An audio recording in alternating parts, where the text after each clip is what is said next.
Our next speaker is an amazing young lady. Showed up here and like a storm just started taking over stuff, and she's got her own show now on Pot TV. You can see Carly Marley on Mondays at 4 o'clock, or see her on Pot TV. And she's here now. She's going to say a few words from her perspective. Give it up for Carly Marley. Woo! Woo! Yeah. Carly Marley. So, what I wanted to say is that, you know, it's interesting, the Global Marijuana March, it's always kind of an emotional event for me because it's so amazing seeing us all come together and march through the streets with such conviction. But it's always so heartbreaking when people are confused by why we're here, and it's so frustrating trying to pass the message on to some people who just don't understand it, and they just see us and they just think we're just stoned, and they think we're just going, free the weed, man. But this is so much more than that.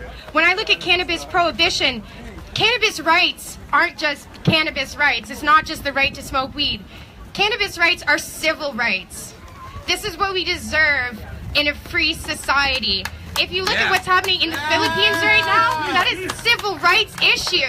That is why we have to march, not just for what's happening here. Even when it is legalized here, there's so many things going on in the world. And cannabis prohibition, it allows the police and the government to target whoever they want, because when you have something that so many people do, something that's this harmless, so many people choose to use instead of alcohol or other harmful drugs, then it allows these police to target anyone they choose, and that means that people of minorities are still getting filtered into a prison system, and it is wrong, and we all need to say something about it. Yeah. Even if you don't smoke weed, you need to say something about it. It is a civil rights issue. That's right. Yeah.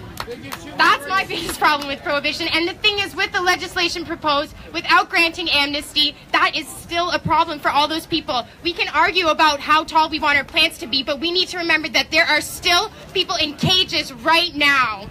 And people are still being threatened to be put in cages right now.